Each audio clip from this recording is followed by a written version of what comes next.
Welcome to the podcast. Of course, it's CPA Dan Hodges with myfavoritecpa.com. Today, we have a special topic. We continue the top 20 mistakes that business owners, self-employeds, and entrepreneurs make. And so last time, despite a minor technical blip at the end, we did get all the way through number 8. We went through number 1 and number 8. So let's pick up here today with number 9. One mistake that business people make when they're getting up and going is they neglect to make a plan. So can you imagine taking a vacation and not, back in the day before PG, before Google, or BG, before Google, people would go on a trip and my mom would order from AAA, she would order triptychs. And so we would wait until those came in, and then we'd go on our trip, and it would be a path that was highlighted that you're going to start here and you go all the way to California, okay? But absent that triptych, absent that map that had everything highlighted out, what road to take, what exit to get off on, how would you know where you were going? Today we use GPS, but back in the day we used maps. And so the parallel there is, if you want to be successful in business, I'm not saying that it can't change. I'm not saying that with GPS we can't get off on this exit and check out the flowers and the posies and the horses and the stuff. But we do need to get back on the highway and go the direction we're going. So with a business plan, or at least a plan of what we want to do and when we're going to do it and how we're going to do it, we have kind of it's kind of like a compass, guys. We know we're headed west towards California. I don't care whether we take this road or this road or this road, but we know we are heading west. Run your business with a plan. And it's subject to change, but absent a plan is kind of like, who knows where you'll end up, right? So that would be number 9. Let's talk about number 10, which is it's exceedingly common for business owners. I mean, sometimes we have to. Sometimes we bootstrap. We get started without enough capital, without enough financial preparation, without enough resources. But one of the ways you can avoid running out of capital is to have your business plan with financial projections. In month 1, we're kind of hoping to sell this much. In month 2, we're hoping to sell this much. And in month 3, we're hoping to sell this much. And our expenses are going to be this, this, and this. And if we start to lay that down, personally I do it in Excel, but you could do it with a cocktail napkin. If we start to write down, here's what we're planning to do, what we're planning to bring in, and what we're planning to pay out, it's going to be a really good indicator on, in month 1, we're going to be short. And on month 2, we're going to be a little less short. And in month 3, we're going to be a little less short. But make no mistake, we're a little bit short for a few months. So if you could quantify all that, and if you expected it, then you can look at how much we are starting with, and you can look at, hey, family, friends, neighbors, anybody, everybody, lenders. Could I borrow some money to get my business up and going? Or you do what some of us have to do, which is you sell off toys, you sell off fun stuff. Why? Because I am trying to get into business and I want to be successful. So a little bit of preparation vis-a-vis that map and vis-a-vis a business plan and vis-a-vis having enough financial resources, or at least some ideas and some gut feelings on how we're going to fill those potholes in for month 1, month 2, and month 3. That can make all the difference between success and failure. Because from the statistics I've read over the years, like with the Small Business Administration, a lot of businesses fail because they run out of money. It's something that I don't want to go too far down that road. I mean, it's avoidable. That's the point that I'm trying to make here. Now, the number 11 thing that I wanted to bring up is business owners fail. They fail to monitor their progress and adjust. So I am really driving at one thing here that could be monumental. In the last mistake we were talking about, number 10, the inadequate financial resources, that could have been prevented with a budget, basically a budget. Here's how much we're budgeting to bring in. Here's how much we're budgeting to pay out. In this number 11 mistake, business owners, entrepreneurs, self-employed people, they go belly up because they don't know their costs. They don't know their accounting. They don't know their numbers. If you don't know what your costs are into something and you're selling it, that's a recipe that you could be selling it for under market. You could be selling it for under your costs. There's a lot of things there, but I think the biggest thing that could help a business owner, self-employed entrepreneur would be to have an accounting system and start to track factually. Here's mathematically and accounting wise what we brought in. Here's mathematically and accounting wise our costs that we paid out. And then be monitoring those every month, maybe every week, maybe every day if you have to. You can't manage what you don't measure. So we have to measure. What are we bringing in? What are we paying out? Otherwise, it could mean death to your operations. Don't underplay. Don't underestimate the importance of accounting. Don't underestimate the importance of accounting.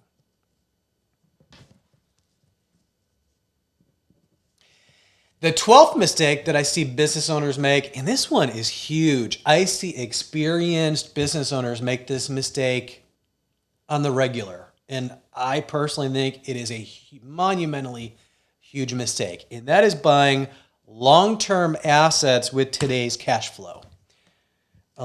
Sometimes I think it happens. I'm going to throw one name under the bus here. I think people watch the Dave Ramsey get out of debt thing and they say it would be great to be debt free. And I don't disagree. It would be great to be debt free. But would you ever buy a home? Would you ever buy your home with your credit card? No, people don't buy a home with a credit card. They buy it with a mortgage, because when you buy it with a 30-year mortgage, number one, it makes the payments smaller. So you can start to pay that cost every month. And number two, the interest rate is smaller. So your total cost of owning a home with the appropriate lending vehicle is a lot lower.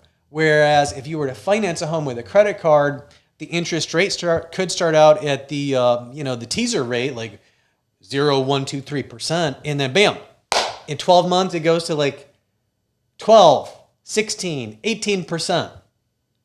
Whereas if you had a 30-year mortgage, the rate would be fixed for all time. So here's what I'm recommending. Do not buy something that's intended to last your company a long length of time out of today's cash flow or on your credit card. Instead, work with a lender to get a amortized loan that you could pay off over 5, 7, or 10 years. You're marrying up your cash flow from your business to the debt payments. And that's how you're able to properly structure your business. It would be a huge mistake to empty out your bank account to buy something that's going to last you 30 years that's very expensive. And likewise, it would be a huge mistake to buy something that's going to last you 30 years with credit card debt. You want to work with a lender. So appropriate financing, that's what's necessary here, and that's a mistake a lot of business owners make. That was number 12. Number 13 would be avoiding outside help. So let's just talk about that. Here again in the Midwest, we're big on do-it-yourselfers. My dad was a great example of this, and he's right. I mean, my dad used to say, well, I got a quote from a serviceman to do something in the trades, some electrical, some plumbing, maybe some carpentry. But he would think and say, man, if I bought the tools, sometimes having the right tool is like 80% of the job. So maybe I could buy that tool instead of paying a tradesman, and then, I'll have a tool and I can use it the next time something comes up. That is a Midwest way of thinking. It is not totally wrong, but in a business sense, you know, you really, sometimes business owners are reluctant to admit that they need help. And just because you buy the right plumbing tools, or just because you buy the right electrician tools, or just because you buy the right carpentry tools, it doesn't make you a tradesman. It doesn't make you a craftsman. Sometimes buying the help you need can be, it can save you major money. It can save you major headaches. It can save you major time so you can get on about your business. So don't avoid outside help. Study it, quote it, compare it with an in-house alternative. Try to make smart decisions. Sometimes outside help is the way to go. Sometimes there are some things it just makes sense to do yourself. I think in making that decision, you want to compare what is your capital situation, what is your resources with respect to time.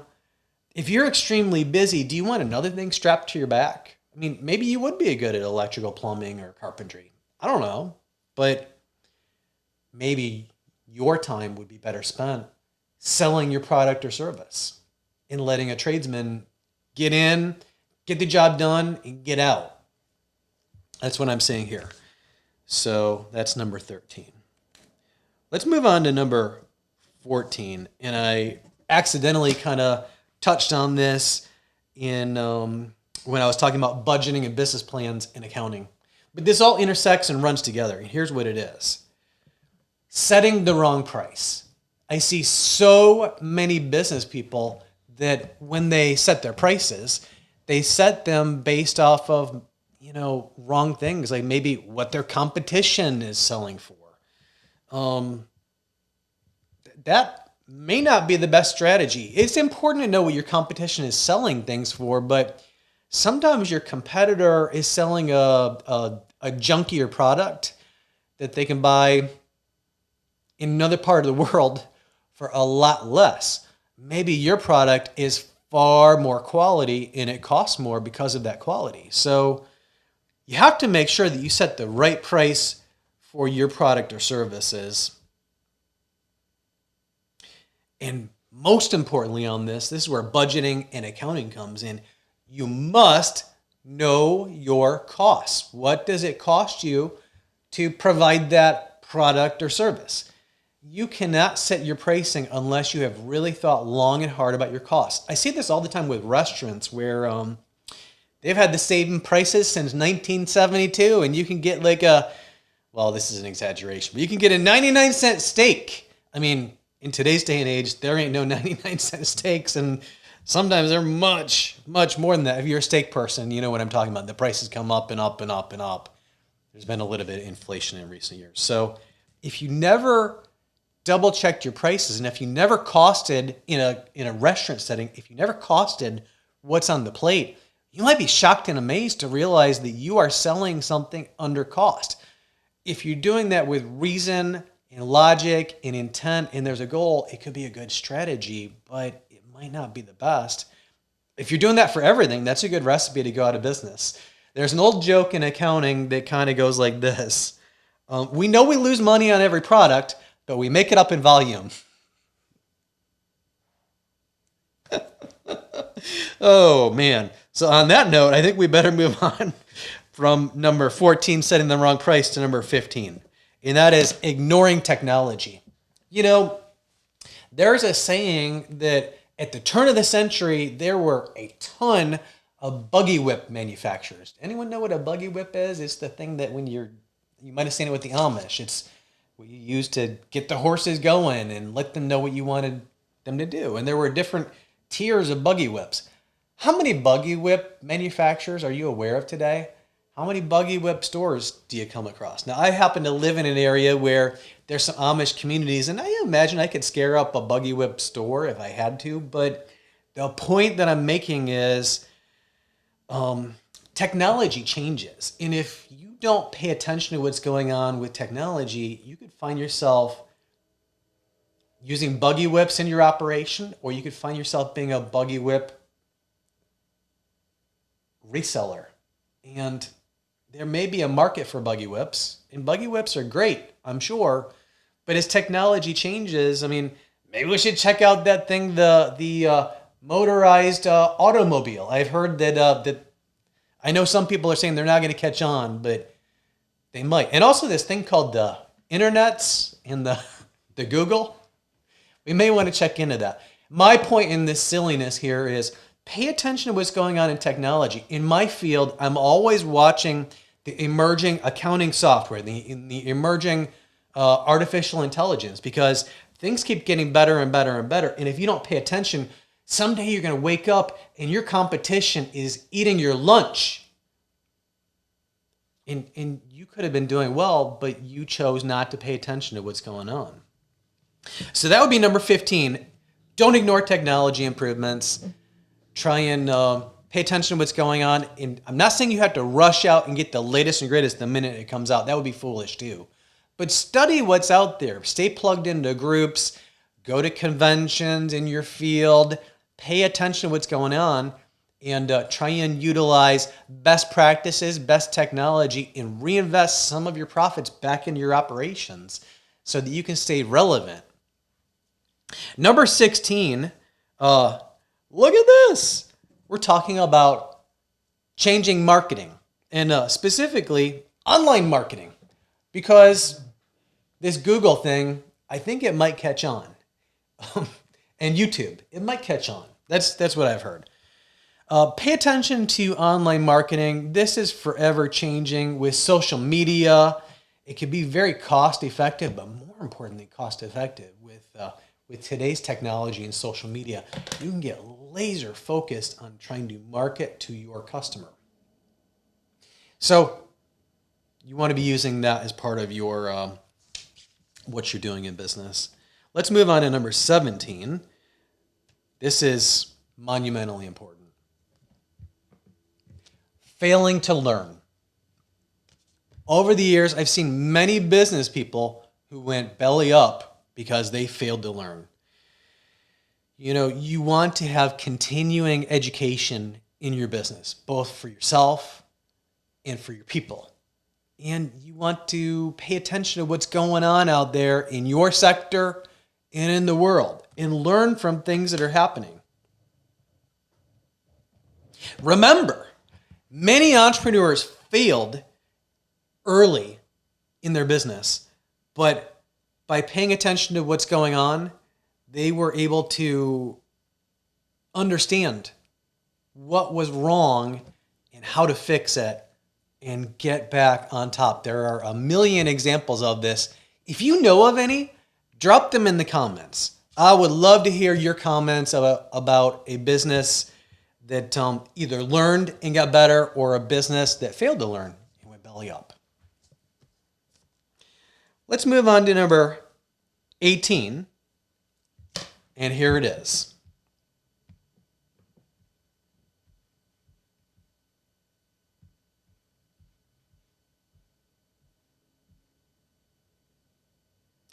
So many business owners,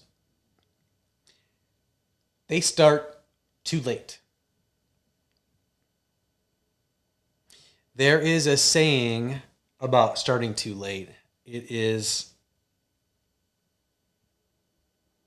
analysis paralysis.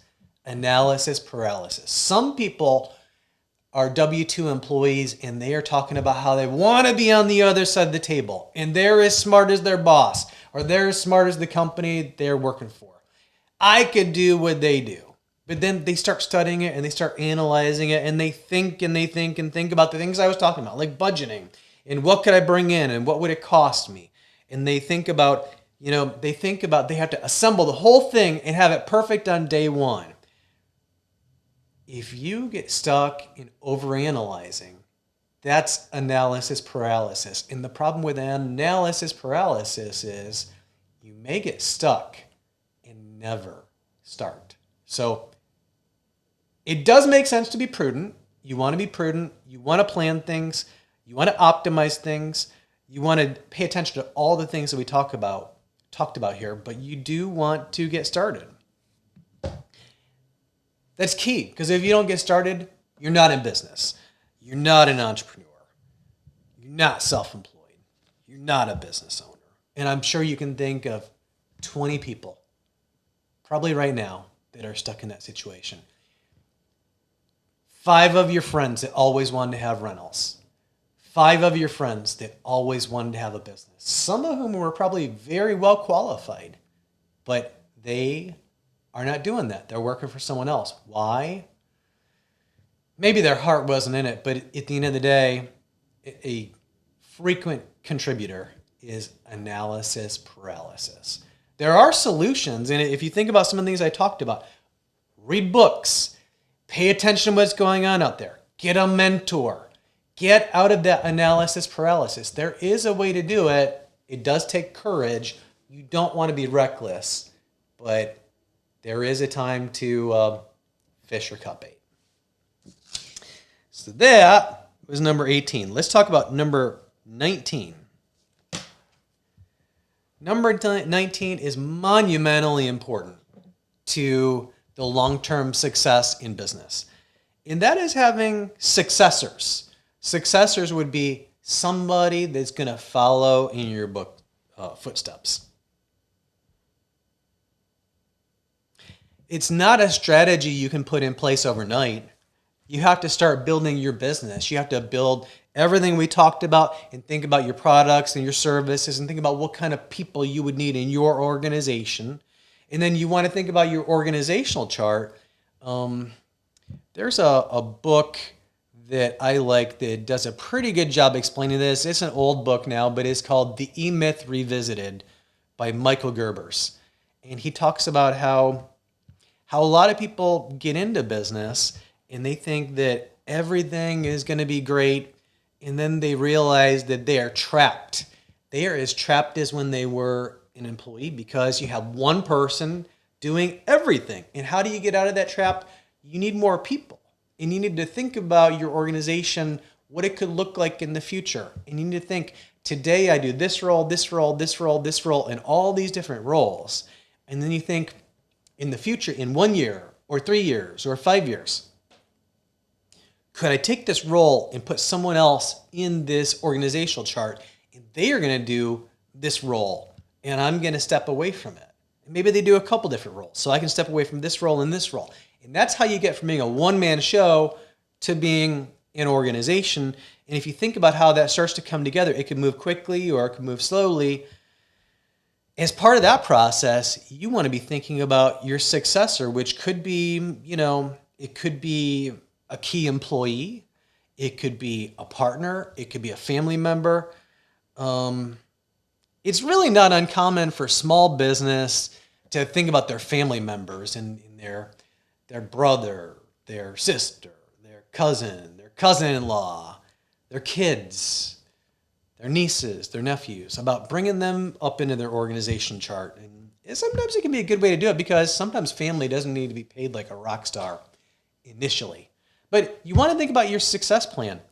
In short, if you want to be able to retire someday, how do you build something you could retire from?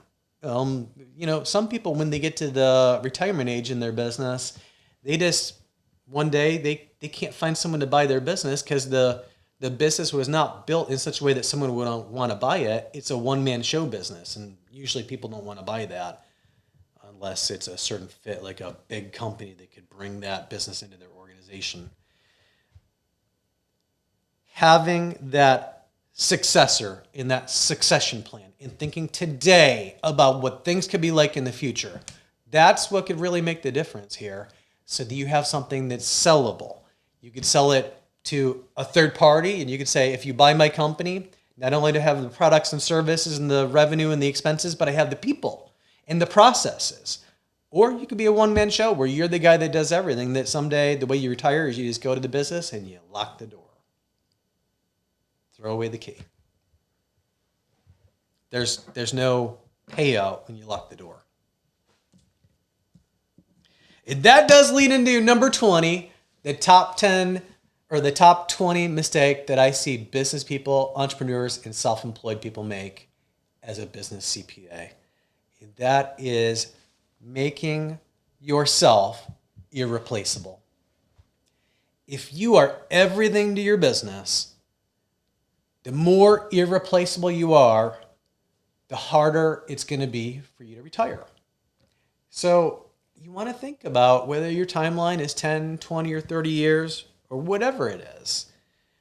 Someday, if you want to retire, how could you build your organization in such a way that somebody else would want to run it? Somebody else would want to own it, because that's how you can get a payout for retirement. There's some examples of how to build your organization. Here's some things you could think about.